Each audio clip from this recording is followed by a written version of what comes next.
স্বাগতম।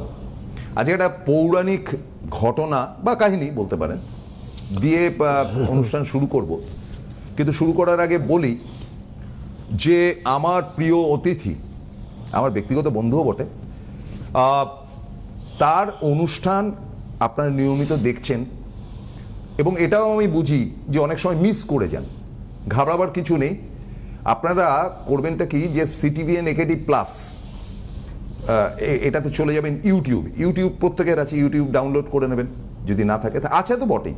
সেখানে CTVN AKD plus আপনারা ডাউনলোড করে সেখানে সাবস্ক্রাইব করলেই আপনারা কিন্তু এই অনুষ্ঠান দেখবেন। কারণ এই অনুষ্ঠানটা কেন দেখতে বলছি, যে এখান থেকে এমন কিছু আলোচনা হয় যেটা আপনাদের কাছে খুব প্রিয় মনে হয়, যার জন্য আমাদের ভীষণ রকমভাবে আমাদের কিন্তু এই ন্যারেশনটা আমরা আপনাদের সামনে তুলে ধরতে পারি, এবং বটেই তো। এবং আরেকটি স্কোপ আপনাদের দিয়ে দিচ্ছি যে ওই সিটিভিএন প্লাসে আপনারা যে প্রশ্ন রাখবেন আমরা সেটা আলোচনার মধ্যে রাখবো কি রাখবো না সেটা আমি এই অনুষ্ঠানের মধ্যেই আমার অতিথির কাছে জিজ্ঞেস করে নেব। চলে আসি মূল বিষয়, সেটা হচ্ছে দেবী দুর্গা, পার্বতী, তাদের প্রথম সন্তান গণেশ, যা তথ্য জানি, এবং অপূর্ব সুন্দর তার প্রথম সন্তান। আপনারা বলেন কার্তিকের মতন সুন্দর, কার্তিকের থেকেও গণেশ ছিল অনেক বেশি সুন্দর। প্রথম সন্তান গণেশ অনেক অনেক বেশি সুন্দর ছিল। তো স্বাভাবিকভাবেই হয় কি যে অন্নপ্রাশন হোক বা যাই হোক, মামাকে ডাকতে হয়, যে মামা আসবে, দেখবে, মামা আশীর্বাদ করবে, কিংবা অন্নপ্রাশনের সময় প্রথম ভাতটা খাওয়াবে। এইভাবে দুর্গা তার ভ্রাতা শনিদেবকে অনুরোধ করলেন যে তুমি এসো দেখো। শনি বলল যে আমাকে ডাকিস না, আমি খুব অপয়া, আমি খুব মারাত্মক, এই ঝাঁজ তোর এই চমৎকার সুন্দর বাচ্চাটা নিতে পারবে না। বলে না না এসো। শনিদেব এলেন, শিশুর দিকে তাকালেন, সঙ্গে সঙ্গে তার মুন্ডুটা ছেদ হয়ে গেল। তো আপনারা অনেকেই জানেন, মনে করিয়ে দিলাম। তারপরে শনিদেব বললেন যে ইমিডিয়েটলি বাইরে যাকে পাবে তার মুন্ডুটা কেটে এনে ওর মাথায় ফিট করে দাও। তো বাইরে একটা ছোট হস্তি শাবক ঘুরছিল, তার মাথাটা কেটে এনে ঐরাবত তার মাথায় লাগিয়ে দেওয়া হলো। কিন্তু যাই হোক না কেন, হৃদয়টা কোথায় যাবে? গণেশের মতন হৃদয় কজনের আছে? হৃদয় যেমন দেখবেন তেমন দেখবেন যে সত্যিকারের গণপতির যদি মূর্তি আপনি দেখেন, আমার অতিথি দেখেছেন নিয়মিত, তার মুখ থেকে শুনবেন, এত গ্ল্যামারাস, এত ঝকঝকে, এত চকচকে কার্তিক আসে না তার সামনে। কি বলেন প্রিয় জ্যোতিষাচার্য আমাদের বসে আছেন, তার কাছ থেকে শুনবো। দেবাচার্যজি। একদম, সবাইকে নমস্কার, শুভ সকাল। স্পেশালি শনিদেবকে নিয়েই আলোচনা আজকে। আমি গণেশের আলোচনাতেও আসবো। গণেশের মাহাত্ম্য বা গণেশের কৃপালাভ, এই জিনিসগুলো তো অবশ্যই। আপনি তো বম্বেতে গিয়ে দেখেওছেন। হ্যাঁ হ্যাঁ হ্যাঁ হ্যাঁ তো প্রতিটা জায়গা নিয়ে অবশ্যই আলোচনা। এবং আজকে যেটা করবো সেটা হচ্ছে যে সবাই ভাবে যে আমি শ্রীকৃষ্ণকে নিয়ে আলোচনা করি, রাধারানীকে নিয়ে আলোচনা করি, মহাদেবকে নিয়ে আলোচনা করি। তো কেন গ্রহগুলোর মধ্যে যারা আছেন তাদের কেন নয়? অবশ্যই শনিদেবকে নিয়ে আমি এর আগে অনেক আলোচনা করেছি। আজকে যে আলোচনাগুলো করব সেগুলো আমরা জানি, কিন্তু হয়তো ডিটেলসে জানি না যে শনিদেবের দৃষ্টি খুব অশুভ। এইমাত্র যেটা বললো যে গণেশের মাথা কাটা যায়, তো তারপর ঐরাবতের মাথা আসে। তো এই কেন এই দৃষ্টিটা অশুভ কেন? মেন ব্যাপার হচ্ছে ব্রহ্মবৈবর্ত বলে একটি পুরাণ আছে, যেখানে লেখা আছে যে শনিদেব ধ্যানে বসেন এবং ধ্যানে পুরো মগ্ন থাকেন। সেই সময় তার স্ত্রী ধামিনী ওনার সামনে খুব সুন্দর সেজে গুজে, মানে ওয়েল ড্রেসে যখন যান, তখন উনি ওনার ধ্যান ভাঙাতে পারেননি। এবং ধামিনী সেই সময় শনিদেবকে অভিশাপ দেন, তোমার দৃষ্টি আজ থেকে এতটাই অশুভ হবে, তুমি যার দিকে তাকাবে তার ছাই হয়ে যাবে, ভস্ম হয়ে যাবে। তো এইটা হলো মেন কারণ, আলটিমেটলি মেন কারণ হচ্ছে এটা। এর জন্য শনিদেবের দৃষ্টি যার প্রতি পড়ে। এবার আলটিমেটলি আমরা কি বলি, কৃপালাভ। কৃপালাভটা আলাদা পোর্শন। এবং আমরা সবসময় একটাই কথা বলি, যদি কোনো কারণে আপনার ফ্যামিলির কারো সাথে চলছে বা আপনার সাথে চলছে, কখনো শনি মন্দিরে গিয়ে চোখের দিকে তাকাবেন না, পায়ের দিকে তাকাবেন। যেন আই কন্ট্যাক্ট আমরা যেটা বলি না, সেটা যেন না হয়, যেন পায়ের দিকে তাকান এবং যেন কৃপা লাভ হয়। বাবা আমি তোমার পায়ে শরণাগত হয়েছি, আমি এখন প্রচণ্ড সমস্যায় আছি, এখান থেকে আমাকে বের করে দিও। তো মেন অধ্যায় হচ্ছে এটা। ছায়াপুত্র ছিলেন এবং ওনার কি বলবো কার্যক্ষমতা, ন্যায়ের প্রতীক, এবং সবথেকে বড় কথা হচ্ছে যমরাজের কে হন উনি আমরা সবাই জানি। শুধু তাই না, যমুনার ভাই হন। তো ওনার যে কি বলবো চারপাশের জায়গাটা না, সেটা অত্যাধিক বড় এবং দেবতা হিসেবেও কিন্তু শনিদেবের মাহাত্ম্য সাংঘাতিক। আমরা বলি না যে শনি যাকে তুলে তাকে সাংঘাতিক তুলে দেয়, যাকে ফেলে দেয় তাকে সাংঘাতিক ফেলে দেয়। ব্যাপারটা ওরকম না। শনিদেবের কৃপা লাভ করলে, যে কোনো ভগবানেরই যদি আপনি কৃপা লাভ করেন, আপনার লাইফে পদোন্নতিটা খুব স্বাভাবিক ব্যাপার। আমরা তো মনুষ্য, আমাদের জীবনে যদি ওনার কৃপা 1% আসে, সেটা আমাদের জীবনে 100%-এর সমান হয়ে যায়। তো আমরা এত বেশি পেয়ে যাই। এটা একটা শনিদেবের একটাই রত্ন আছে, আমরা জানি নীলা। তো এই নীলাটা কোথা থেকে আসলো? তার সন্তানের নাম ছিল, সেইখান থেকে নীলা। হ্যাঁ, তো প্রতিটা জায়গা কিন্তু এখানে স্টেপ বাই স্টেপ, আমার মনে হয় একটা এপিসোডে আলোচনা করলে শেষ হওয়ার মতো নয়। তো শনিদেবের মাহাত্ম্য বা শনিদেবকে নিয়ে যারা অকারণ বা অহেতুক ভয় পান, আমার মনে হয়, আমি খুব জোর গলায় এই কথাটা বলছি, ভয় পাওয়ার মতো জায়গা নেই। যিনি ভাববেন যে দাদা বা দেবাচার্য আমি তো দীর্ঘদিন শনির প্রকোপে পড়ে রয়েছি, আমিও আপনাদের সামনে বলতে পারি আমার ফ্যামিলি মেম্বারদের মধ্যে বা আমার ফ্যামিলিতে এই মুহূর্তে 4 জনা শনির সাথে চলছে। একজনের না, দুজনের না, এবং আমি আপনাদেরকে প্রমাণ দিতে পারবো। এরপর আমি আপনাদেরকে কি আলাদাভাবে কি প্রমাণ দেবো যে শনির সাথে খুব খারাপ হয়ে যেতে পারে আপনার ফ্যামিলিতে কেউ। আমি একটাই কথা বলি, ছেলের বয়স 50 বছর, বাবার বয়স 85 বছর বা 80 বছর, মিনিমাম 30 বছর 35 বছরের একটা গ্যাপ হয়। তো সেখানে যদি বাবার সেই সময় যাওয়ার টাইম হয়ে যায়, তাহলে কি ছেলে শনির সাথে খুব দায়ী হয়ে গেল সেখানে? বাবার তো অটোমেটিক্যালি জায়গা ছিল, এবং প্রত্যেককে আমাদের একটা সময় ছাড়তেই হবে। তো সেই অনুযায়ী যদি দেখেন, তো আমার মনে হয় শনি স্পেশালি ধর্মে কোথাও লেখা নেই যে শনি কখনো কারোর প্রাণ নিয়েছে। তো শনির জন্য অ্যাক্সিডেন্ট হয়, শনির জন্য মানুষের মস্তিষ্কে বিভিন্ন রকমের যে আমরা বলি না যে ডিপ্রেশনটা কিন্তু টোটালটাই শনির থেকে আগত। আলটিমেটলি আপনি যখন ডিপ্রেশনে চলে যাবেন, আপনার যখন ভালো লাগছে না, আপনার যখন অর্থ ইনকাম হচ্ছে না, তখন আপনি আস্তে আস্তে ডিপ্রেশন, আপনি দেখবেন বাড়িতে কারোর সাথে কথা বলতে ভালো লাগছে না, অন্ধকার ঘরে থাকতে ভালো লাগছে। অনেক ছেলেমেয়ের মধ্যে এই প্রবণতাটা অনেক বেশি থাকে, এবং অনেকের মধ্যে সুইসাইড অ্যাটেম্প করার মতো প্রবণতা বেশি থাকে। এই জিনিসগুলো কিন্তু শনি খারাপ হলে পরে, আপনার জন্মছকে শনি কেমন আছে সেটা আগে দেখুন। এবারে এক একজন মানুষ বলেন যে দাদা শনির সাথে এখন আমার 50 বছর বয়স, শনির সাথে আগে 30 বছর আগে আপনার লাইফে এসছে, 30 বছর পরে আবার আপনার লাইফে আসলো।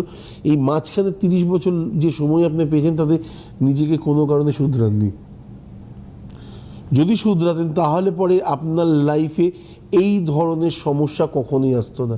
ভগবানের শরণাপন্ন, যখন আমাদের কি বলো প্রসন্নদা বললেন যে কার্তিকের থেকে গণেশকে দেখতে অনেক সুন্দর ছিলেন। যারা মানেন তারা বলবেন না হয়তো সত্যিই তাই, যারা মানেন না তারা মনে মনে বললেন কি প্রসন্ন কি দেখতে গেছিলেন নাকি গণেশ হওয়ার পরে? তো আলটিমেটলি বাস্তব এটা। হ্যাঁ, এটা বোঝানোর জিনিস নয়, এটা ফিলিংস। হাসি পেলো ব্যাপারটাতে সত্যি, কিন্তু এটা ফিলিংস।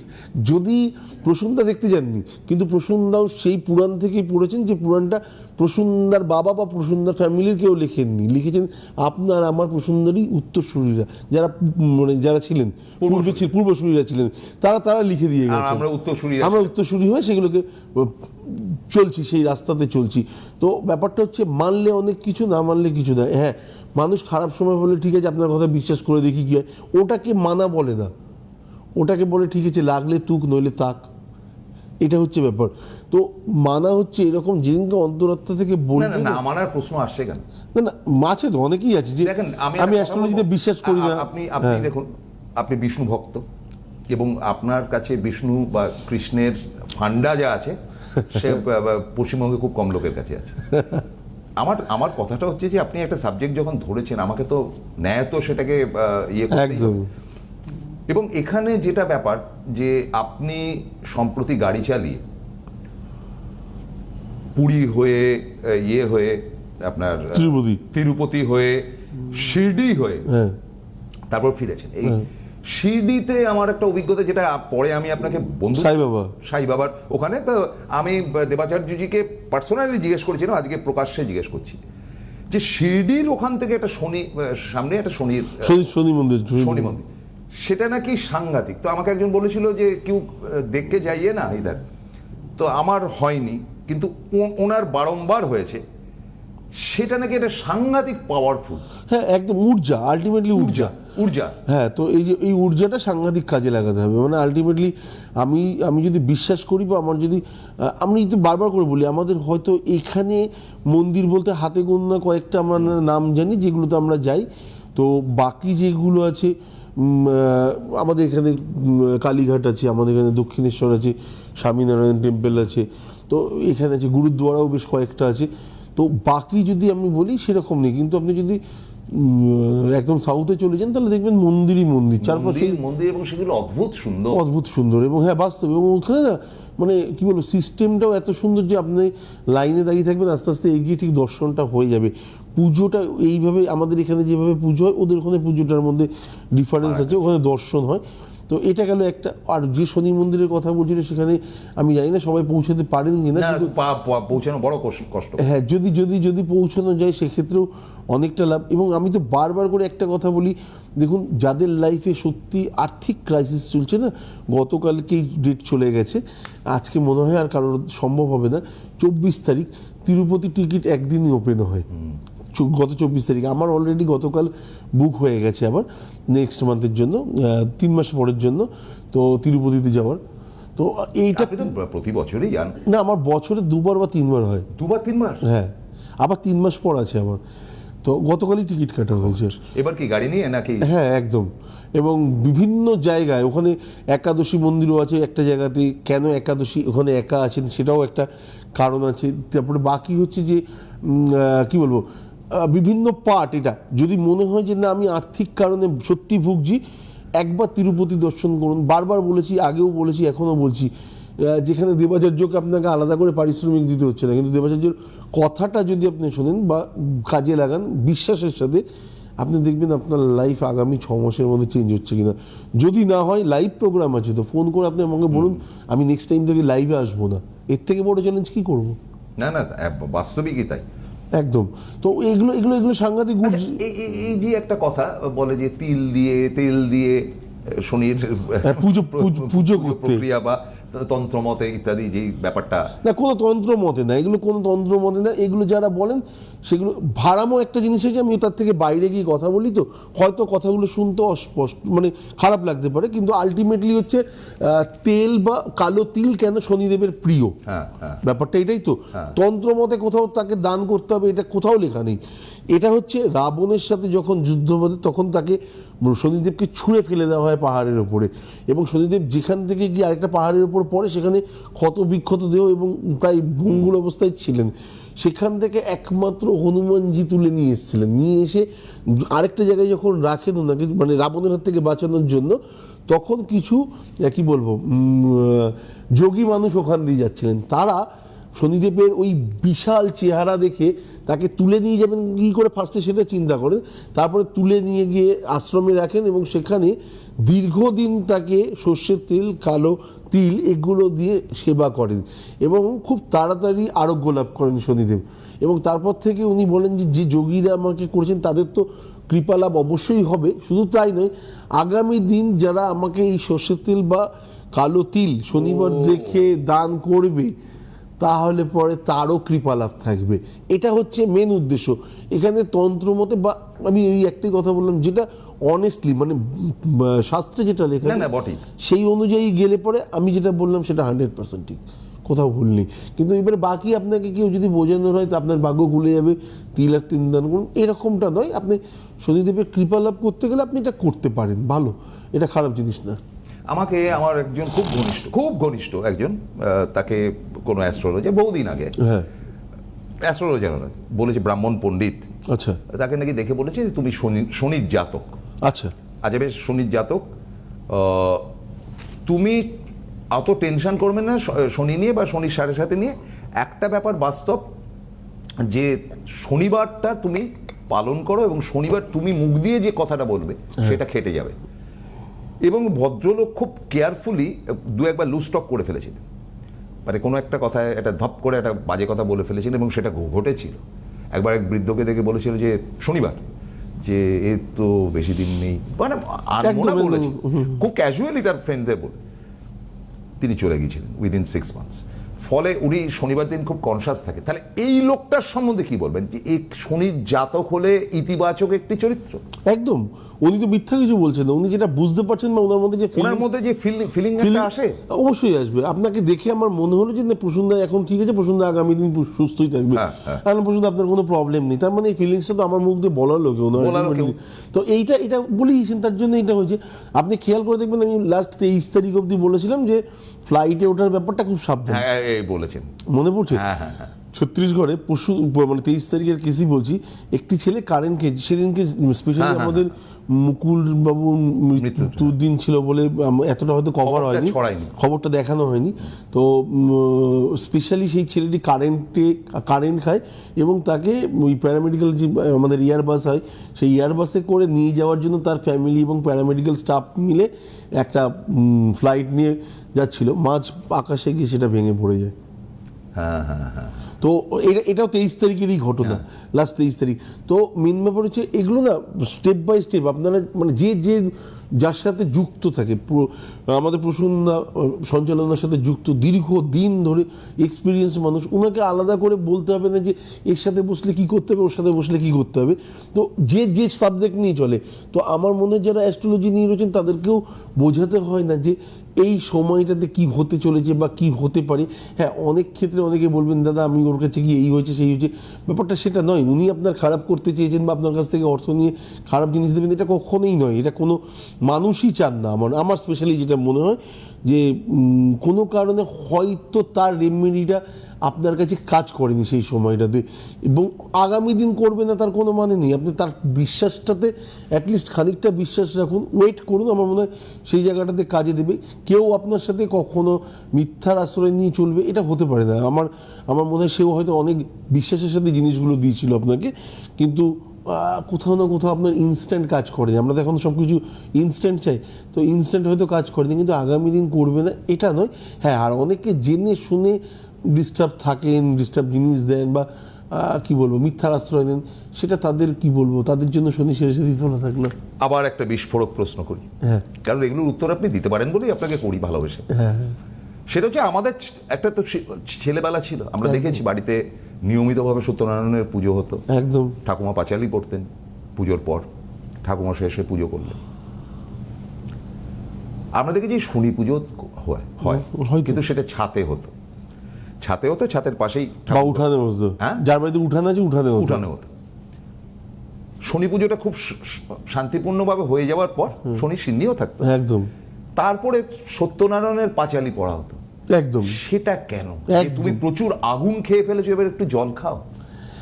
যদি বলেন অনেকটাই তাই, কিন্তু শান্ত করার জন্য। মানে আমি জানি না যে আজকের দিনে এগুলো কেন করে না, কিন্তু আমাদের সময় তো করা হতো।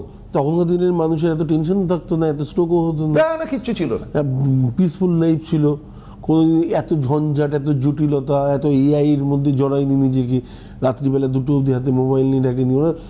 ঠাকুর দেবতাতে বিশ্বাসী ছিল এবং পিসফুল লাইফ। ঠাকুর নমস্কার করেছে, ওখানেই শেষ হয়ে গেছেন। তাদের হসপিটালে বসে দীর্ঘদিন অক্সিজেন বা কোমাতে থাকতে হয়নি, বাস্তব কিনা। তো নিজের ভেতরটাকে যেভাবে তৈরি করবেন না, তো সেভাবে আলটিমেটলি তৈরি হয়ে যাবে। মানে মেন জিনিস যেটা হচ্ছে সেটা হচ্ছে বিশ্বাস না থাকলে পরে পৃথিবীতে আমার মনে হয় না এগোনোটা সত্যি খুব মুশকিল। নাইলে প্রসূনদা যেটা বললেন যে গণেশকে দেখতে সুন্দর ছিল এবং সেটা শাস্ত্র মতে সত্যি সুন্দর, তো এটাকে এই বিশ্বাসটাতে যদি থাকেন তাহলে ঠিক আছে, নইলে পরে প্রশ্ন আবার উঠতে পারে সেই সময় কিছু প্রসূনদার সামনে ছিল নাকি। তো এটাই হচ্ছে মেন ব্যাপার। তাহলে এই যে শনি পুজোর যে একটা রীতি ছিল ঘরে ঘরে, এখন দেখুন পাড়ায় পাড়ায় শনি মন্দির তৈরি হয়েছে, এবং সেটা ওই ছোট এলাকার ছেলেপুলেরা একটা তৈরি করেছে, বা ঠিক আছে, দেখতে পাওয়া যায়। অভূতপূর্ব ব্যাপার, আমি শনিবার দিন যখন ফিরি, নর্মাল মন্দিরের থেকে বেশি ভিড় থাকে ওখানে। ওই যে সন্ধ্যেবেলা সিন্নিটা দিচ্ছে শালপাতাতে করে বা এতে করে, একদম, এবং সেই মানে উপচে পড়ে একটুখানি প্রসাদ পাওয়ার জন্য বিশাল লাইন। আপনি এটা বলছেন, আমি আরেকটা জিনিস বলি, যেটা হচ্ছে আমি রাত 2:20 নাগাদ দিল্লি এয়ারপোর্টের দিকে যাচ্ছি। আমার ভোরবেলায় ওই 5টা-10টা নাগাদ ফ্লাইট ছিল, শ্রীনগর থেকে ফিরছিলাম। তো ফিরেছি দিল্লিতে। এবার ফিরে যখন যাচ্ছি, দিল্লি থেকে যখন আমি যাব, ঠিক সেই সময় আমি দেখছি যে রাস্তার ধারে একটা হনুমান মন্দির আছে, সেখানে খুব কম হলেও 2000 লোক রয়েছে ওই রাত্রিবেলায়। এবং সবথেকে মজার ব্যাপার হচ্ছে ওই দিনকে ম্যাক্সিমাম লোক নিরামিষ।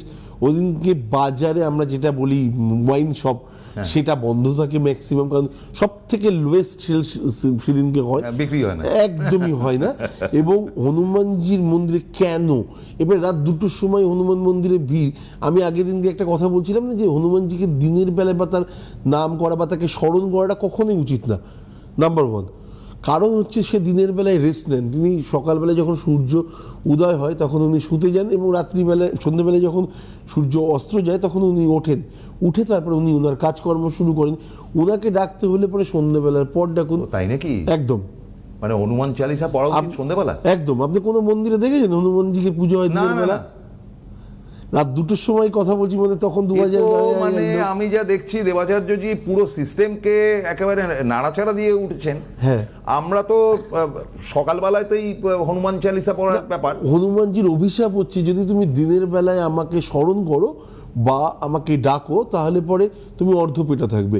অর্ধপেটা মানে আপনার বাড়িতে 1 হাঁড়ি ভাত রান্না হয়েছে, আপনি অর্ধেক খাবেন, এরকম। এটা নয়, আপনার যা এক্সপেকটেশন আছে না, সেগুলো আপনার 50% কমপ্লিট হবে, বাকি 50% কিন্তু অধুরা থাকবে, অসম্পূর্ণ থাকবে। তাহলে আপনার বক্তব্য অনুযায়ী এবার থেকে আমাদের দর্শকদেরকেও বলছি, যারা হনুমান চালিসা পাঠ করেন বা ওই দিনকে ভয়ঙ্কর রকম নিরামিষ পালন করেন, অনেকে হনুমান চল্লিশা পড়া স্পেশালি টাইম হচ্ছে সন্ধ্যাবেলা। সন্ধ্যেবেলা নিরামিষ খাচ্ছেন, খান, সেটা উনি বলবেন, ওনাকে জিজ্ঞেস করছি। সন্ধ্যের পর মানে সূর্যটা ডুবে যাওয়ার পর হনুমান চালিসাটা পড়ুন। একদম। রাত 2টোর সময় আপনি বিছনায় বসে রাখুন না, মনটাকে শুদ্ধ রাখুন, বেশ, বাকি কিছু দরকার নেই। দেখবেন হনুমানজি আপনার সামনে বসে রয়েছে, উনি প্রকটন খুব তাড়াতাড়ি। হ্যাঁ, তো উনাকে যে রিয়েলাইজেশনটা না, সেটা আপনার মধ্যে আসতে হবে। বিছনা অশুদ্ধ জায়গা এরকমটা নয়। আপনি বিছনায় কেন, আপনি যেখানে বসেই রাখুন না কেন, মালা জপটা বাদ দিয়ে স্মরণ আপনি প্রভুকে করতেই পারেন। রাধারানীকে আপনি ডাকতেই পারেন, কৃষ্ণকে আপনি ডাকতে পারেন, দেবাদিদেব মহাদেবকে আপনি ডাকতেই পারেন। আপনার মন থেকে আসছে ডাকটা, আপনি হয়তো কোনো কারণে সেই সময় টয়লেটে আছেন, আপনার মনের ডাকটা চলে আসছে, আপনি ডাকবেন না। ডাকাটা সব সময় আসতে পারে, কিন্তু মালা জপের ক্ষেত্রে কিছু প্রতিবন্ধকতা আছে, সেগুলো আরো ডিটেলসে আগামী দিন বলবো। আমরা একদিনে তো হবে না, একদিনে হবে না। কিন্তু হনুমানজির ব্যাপারটা হচ্ছে এতটাই অনেস্টির সাথে, এবং হনুমানজি শুধু বুঝে যান যে সত্যি আমার ভক্ত কতটা।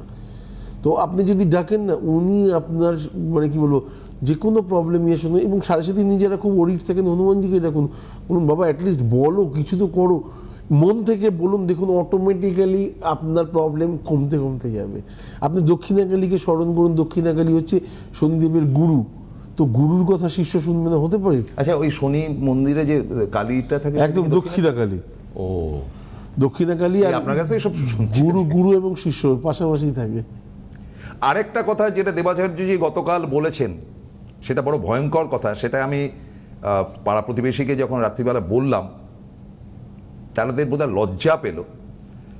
তিনি বলেছেন যে মাঝে মাঝে আকাশের দিকে তাকিয়ে থাকতে হয়, এক একটা সিজন চেঞ্জ হয়, সেটাকে রিয়েলাইজ করতে হয়। আকাশেই তো মানে আল্লাহকে যারা ডাকেন তারাও আকাশের দিকে তাকিয়ে।